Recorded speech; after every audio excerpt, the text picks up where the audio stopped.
আলহামদুলিল্লাহ, এইভাবে একটা ইলিশ মাছ দেখা সত্যি ভাগ্যের ব্যাপার। তো আজকে আমরা দেখে নেই যে মাঝ নদীতে চলে আসলাম ইলিশ মাছ ধরার জন্য।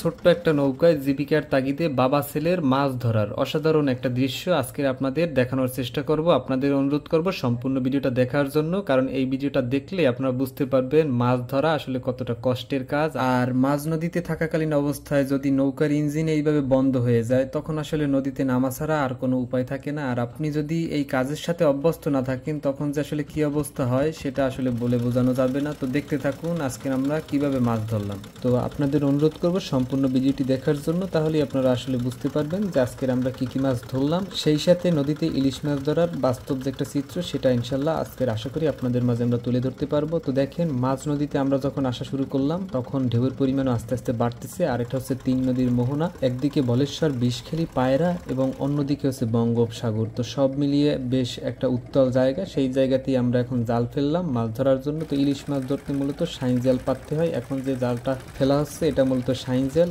আর এই জাল ফেলানোর শেষে একটা নিশান দিয়ে রাখা হবে, আর সেই নিশানটাই হচ্ছে আমাদের জালের চিহ্ন বা সংকেত। এখান থেকেই আমরা বুঝতে পারবো যে জাল ফেলছিলাম, আর ওখান থেকেই আমাদের জাল আবার তুলতে হবে। নদীতে জাল ফেলানোর পরে আমরা এই নদীতেই অবস্থান করব। নদীর মাঝখানে আমাদের অবস্থান থাকবে 3 থেকে 4 ঘন্টা। তো এরপরে খেয়াও পূরণ হবে, অর্থাৎ নির্দিষ্ট একটা সময়ের পরে আবার এই জাল তোলা হবে। তো এই জালের সিস্টেম হচ্ছে জাল এইভাবে নদীতে পাতা থাকবে আর জালের সাথে সাথে আমরাও ভেসে যাব স্রোতের দিকে। তো এখন যেহেতু বাটির টান, যখন আবার জোয়ার শুরু হবে তো সেই টাইমে আমরা আবার এই জালটা তুলবো। তো কি মাছ পাই সেটা অবশ্যই আপনাদের দেখাবো, আপনারা অবশ্যই আমাদের সাথে থাকবেন। তো দেখতে থাকুন, আমরা এখন গল্প গুজব করব। সেই সাথে আমাদের সাথে আজকে আছে কাউসার ভাই। কাউসার ভাই কিভাবে মাছ ধরে সেই সম্পর্কে তার কাছ থেকে আমরা একটু জানার চেষ্টা করব। তো আশা করি ভিডিওটি আপনাদের ভালো লাগবে। এই যে নদীতে মাছ ধরে এখন তো নদীর যে অবস্থা বর্তমান যে ঢেউ আছে এটা স্বাভাবিক, আপনি আমার কাছে যেটা স্বাভাবিক, এটা আমার স্বাভাবিক।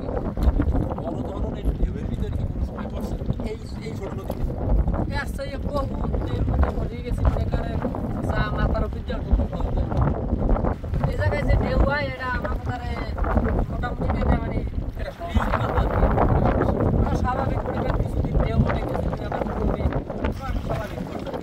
এটা দিতে 100, 150, 80 টাকা, 70 টাকা এক খাই আমার কোনোদিন মনে করেন 2 টাকাও পাইছি।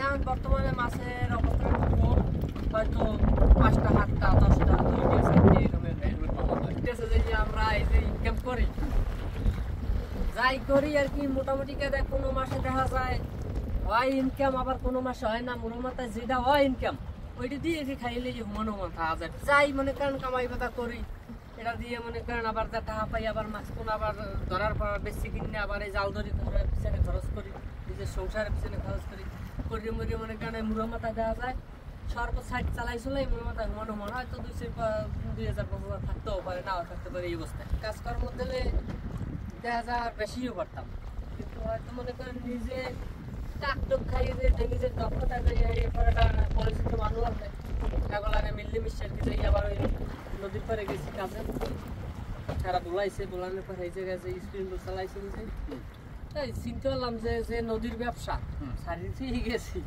আবার এই নদীর ব্যবসায় যদি বিদেশ করা লাগে তাহলে বিদেশ থেকে লাভ কি? তাহলে তো বাড়িতে হয় ভালো, সবাই সামনে একসাথে চাইলাম পেলাম মাছ।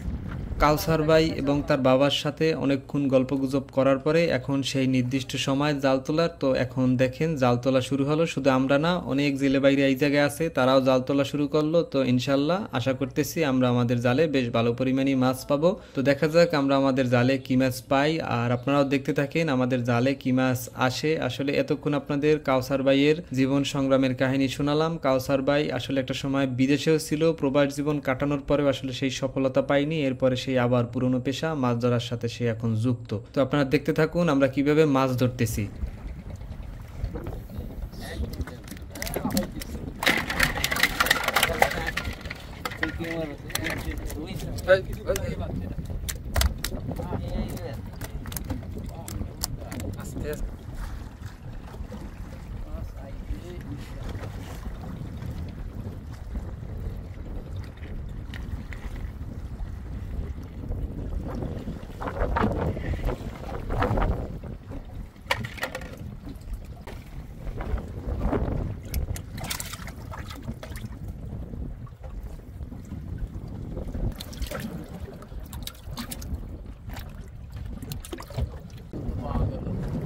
দেখা যাক সামনে কোথায় বড়টা ইনশাআল্লাহ। বড়টা ভাই কি কথা জানি জয় হয় সামনে বড়টা